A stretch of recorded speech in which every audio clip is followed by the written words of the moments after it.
welcome to another titillating episode of Gadgets and Gizmos. I just wanted to use that word. My name is Gaurav Preti and it's good to be back in front of the white wall because all in all, we're just another brick in the wall. Now, ever since I got this look, it seems that everybody just wants to copy you. Well, that's what happens when something looks good. Vivo is out with their new smartphone. It's called the Vivo X5 Pro and style feels that it resembles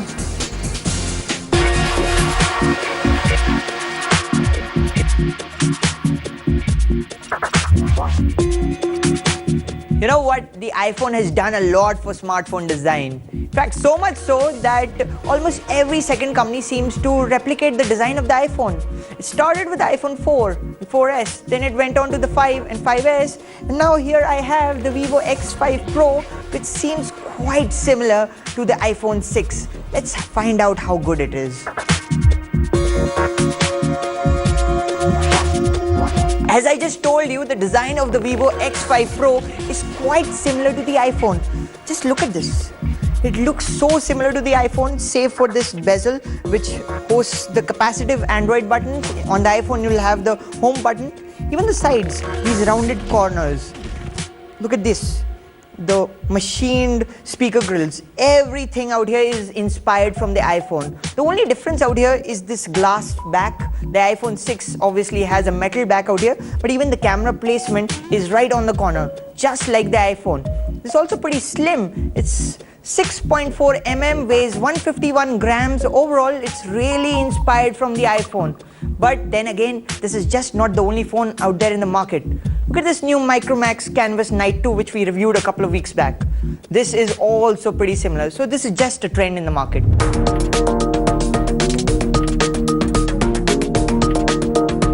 Even with the software on this phone, you'll think that this is running iOS. Well, Vivo has customized the heck out of Android out here. Yes, it's running Android Lollipop, but you won't think it's running Android. It looks almost identical to iOS. So much so, if you swipe upwards and you get this menu, it's a shortcut menu, which is quasi-multitasking, and you will have some shortcuts out here. This is like iOS, not like Android. On Android, you'll normally get everything out here in the top drawer, but even this menu is sorted like iOS. Completely, this looks like iOS. Even if you look at the icons out here, they're more similar to Apple's icons than what Google makes. Overall, this is aping iOS design language, which is not too bad because for elder folk, this is not too difficult to use. It's actually quite simple.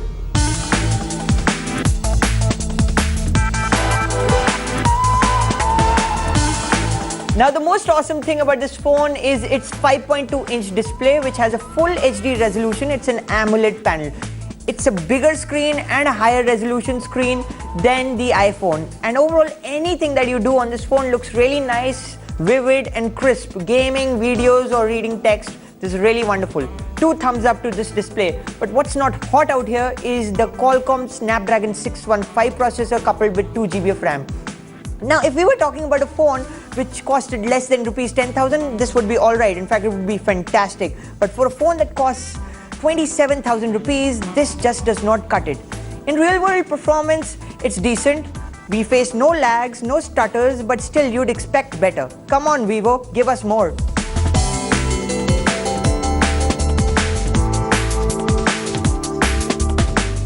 Now, I've been testing this phone quite extensively. On the back, it has a 13 megapixel camera, and on the front, it has an 8 megapixel camera. If you're really serious about photography and really care about the quality of photos that your phone delivers, then this phone will truly disappoint you. Because the rear camera, even though the imaging hardware out here is quite potent, it has a massive white balance issue, and almost every image that comes out seems like it's an HDR photo. In low light, the quality of the photos really tank, and you just miss a lot of detail. It's really disappointing, this performance, and we have seen this before in older Vivo phones. On the front, the 8 megapixel camera is surprisingly good, and it's pretty good for selfies and also video chats. Now, this is quite a slim phone, so it's quite obvious that it'll have a pretty small battery. It only gets a 2420 mAh battery, which in all honesty only lasts about 8 hours. It's not awesome. If you think this phone is going to last you an entire day, then you're truly mistaken. And that's actually the story of this phone, because The features that this phone offers you and the way it performs, you can easily get everything for less than 10,000 rupees. And this phone costs you around 27,000 rupees. Honestly, I wouldn't buy it.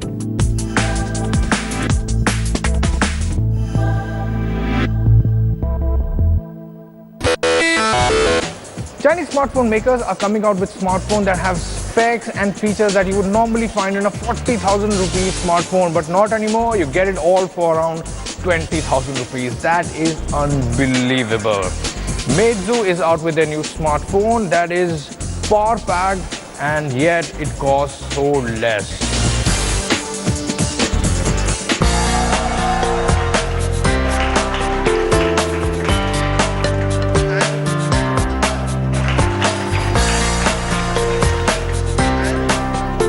We're at the Meizu launch event where they've just unveiled their new smartphone in India. This is the MX5 and it comes after the launch of M2 Note, and this one, it has all metal body. This is the first USP.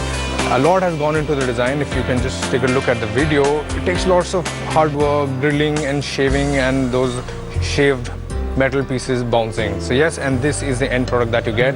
It's all metal, nice and smooth and curvy.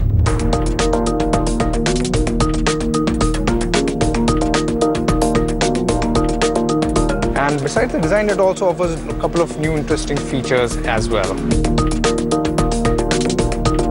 Now, before we talk about the feature, let me just talk about the display. You have a 1080p AMOLED display, which is colorful, bright, and I believe these bright displays will one day make you blind. Just kidding. Talk about the UI, they have their own customized UI, Flyme UI. They have done a few things over here. You will have to use them and they look nice, they look tidy. Also, you have a fingerprint scanner which also doubles as your back and the home button, which is good also for your password protection. Talk about the camera, you have a 20.7 megapixel snapper at the back. We took a couple of shots over here indoors, so looked good. Front, you have a 5 MP camera. Talking about the battery, you have a 3150 mAh battery, which should do a good job. Talking about the processing power, you have the MediaTek Helio X10 processor along with 3 GB of RAM, so that should also suffice. That should give you enough power to take care of all your daily tasks. So overall, in first impression, it looks promising. Also, the price, the phone is priced at 19,999 rupees, which is great.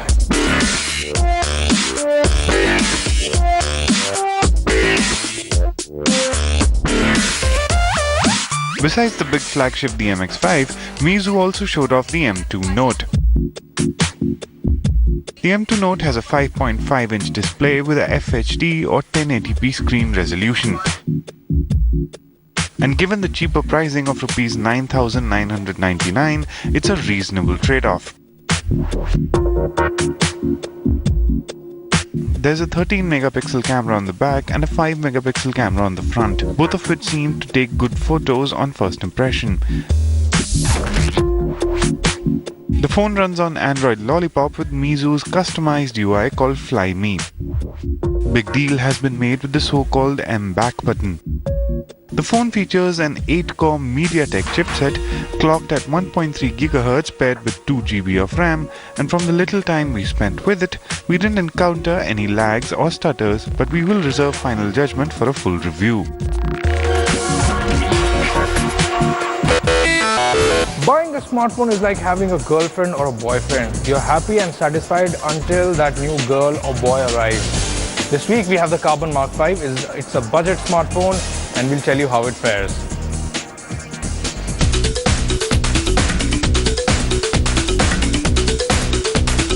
Last week, one of our fans sent us this heartfelt video. Just take a look at it. Hello people, I'm Rohit from Jammu and I study in 10th class. I was wondering if तुम लोग budget phones के लिए review करते हो यार? Because I have no money, I want to buy a budget phone. So please suggest me a good phone. Well, thank you very much for those kind words. In fact, this week we were planning to review a budget smartphone and we have the Carbon Mark 5. It looks good, it has decent specs. And kid, you know, you should stay in school.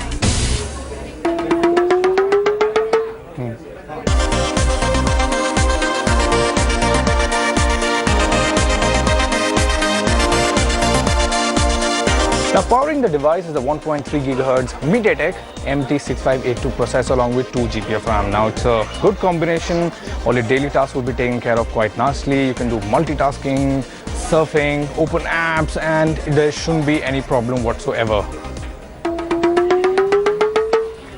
Now, if you compare it to the Moto E, definitely on paper and on synthetic benchmark scores, it definitely performs way better, but it is about the overall experience, and this phone, in terms of performance, will not disappoint you.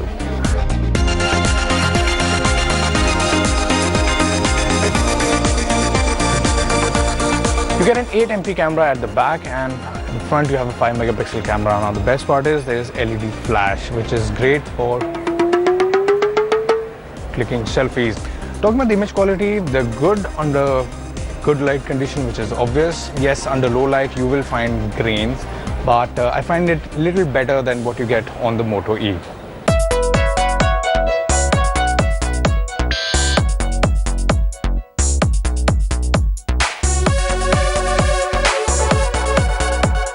This phone is running on Android Lollipop, and if you look at the UI, it's almost stock Android, except there are too many pre-installed apps. Yes, most of them you can uninstall. OLX is something you can't uninstall because that is the app that helps you sell things if you don't like them. Besides that, there are a couple of handy apps, like they have something called the Peel Smart Remote. Now, what it does is that it acts as a remote control. It's an IR remote control, so you can control your television and other home appliances if you want to. Besides that, there are other things that you can play around with. So overall, a good experience. Talking about the battery, you have a 2200 mAh battery which will last for around 8 to 10 hours, which is decent, good enough. As it is, we charge a phone twice.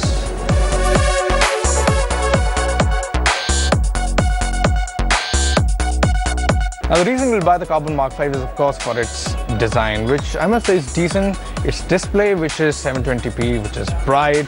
Performance not, but then camera, that also does a decent. Camera does a decent job. Battery is somewhat of a disappointment. It's not at par. Competition is in the form of the Redmi 2. You also have the Redmi 2 Prime. You'll have to pay 1000 extra for that. But then overall, I would say Carbon Mark 5 is a decent buy.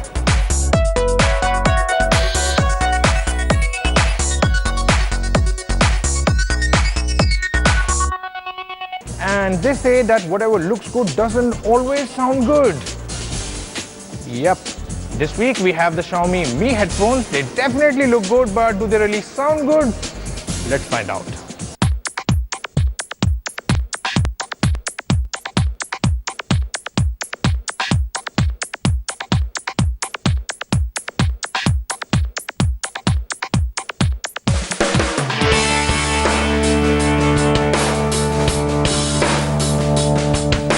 Sorry, I was kind of lost in the music because I've been testing these pretty awesome headphones for the last week or so. These are the Xiaomi Mi Headphones, which the company claims deliver really high-end audio. And I believe that they are killer, and I am here to tell you why.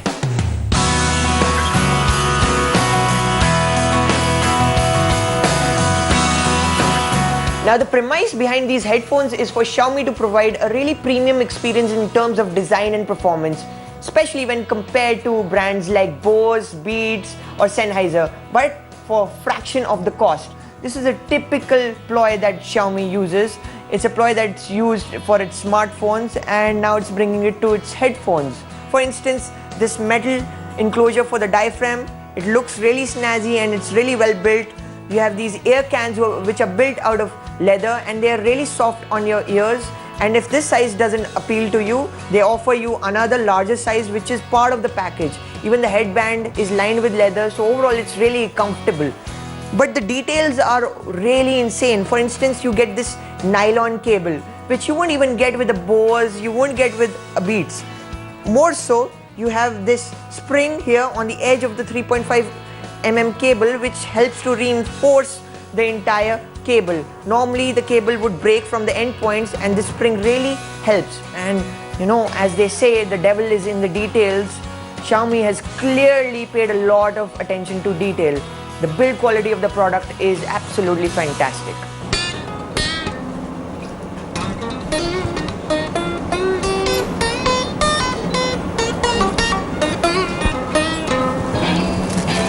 Now, Oh, going back to the performance of these headphones, well, these are open back headphones. What are open back headphones? Well, basically, this end is open, so the advantage out here you get is a wider sound stage. The sound is more open, it's not very tight, and it feels really smooth. The big disadvantage out here is that you can't really use them in an aircraft or in a really public environment if you intend to blast them, because the sound is going to leak outside. Ideally, these headphones, this kind of design is actually used inside studios for studio monitoring headphones, but the sound is really good, especially the mids. Also, the bass levels are quite high, so if you like a lot of hip-hop stuff also, so even for that kind of stuff, this is going to really work well. Only when it comes down to the treble levels, where you have a lot of sharp instruments or really sharp vocals, this may be a little underwhelming, but overall the performance is really admirable. It's on par with, say, a Bose or a Sennheiser. In fact, for me, this is vastly better than a Beats, which would probably cost you a bomb, and this would cost you a smidgen. Overall, this is a really good product.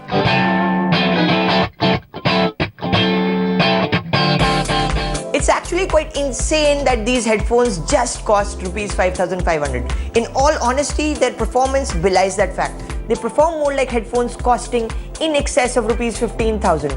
But then again, that's what Xiaomi is known to do. They build premium products and sell them at almost cost. That's how they made a name for themselves in the smartphone market, and now they're repeating that with their headphones. It's a no-brainer to recommend these headphones if you really care about the quality of sound that you're listening to. The only problem would be if you're going to be traveling a lot and you want something that has noise cancellation, and additionally, because of the open back design, there's going to be a lot of sound leakage. Otherwise, just go for them.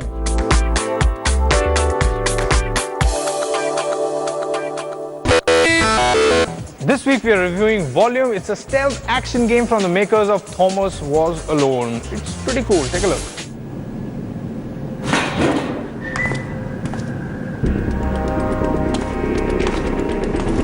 People of England, the devil walks in our midst. Volume is a stealth action game developed by Mike Bethel, who is known for the minimalist platformer Thomas Was Alone. The presentation of the game is a calculated retread to the days of the original Metal Gear Solid, more specifically the VR missions. The world you inhabit exists as a wireframe, a holographic simulation that serves as a playground that you must navigate as you complete objectives. Parts of the world seemingly break away and reform as you create distractions. The levels are usually lit in an array of neon colors that are striking to look at. The minimal visual design of the game extends to the enemies or pawns as they are referred to in-game. The futuristic minimalist visual style serves the game well, allowing the game to play to its strengths, which are its superb stealth mechanics. Volume also contains an interesting if slightly flawed storyline. You play as Robert Locksley, a hacker who steals data from a tyrannical conglomerate called Gizmo, and then distributes the data to the people while slowly taking the control of the city away from the tyrant. It's a modern-day Robin Hood tale, but it never quite seems to rise up to the epic proportions it promises. Humor, on the other hand, is ever present and deftly handled with a very English hue to the jokes. You don't mess around, eh? Sorry, I'm being rude, aren't I? Not at all. Welcome to the Volume. I represent the current high bar of Gizmo Industries training technology. Full volumetric projection in a 31 by 31 meter square. Aside from a cool mask, your character possesses no offensive capabilities. To conquer the world of Volume, you will need to outwit and sneak past the pawns in the level. There are a variety of gadgets at your disposal, which you are gradually introduced to at a measured pace to keep things fresh. You're scored on the time it takes to complete a level, offering speedrunners an incentive to replay the game to get a perfect score. The levels themselves are bite-sized, never overstaying their welcome. There are online leaderboards as well, which allow you to compete for best time with other players. After you are done dissecting the game's 100 or so levels, there's also a level editor you can tinker with to create your own or download other players' creations, adding to the replayability of the game. Volume smartly strips stealth down to its rawest essence, presenting you with challenges which require creativity and wits to overcome. Though the story falls a bit flat, there's enough here to keep you coming back for more. Alright, it's time to see what's making news in the world of technology. It's time for Tech News. Google brings new exhibits from Indian museums online. The Google Cultural Institute, that helps the cultural community to bring the best of Indian art and culture online, this week announced that it has added 10 new partner institutions to digitize and share their content via its platform. This announcement adds over 2,000 new images and 70 virtual exhibits to Google platform. Facebook sets milestone. It reaches 1 billion users in one day. Setting a new milestone in social media connectivity, 1 billion people from around the world flocked to Facebook in a single day. The highest ever. The social network firm has become second most trafficked website globally. Apple may launch new iPhones at September 9th event.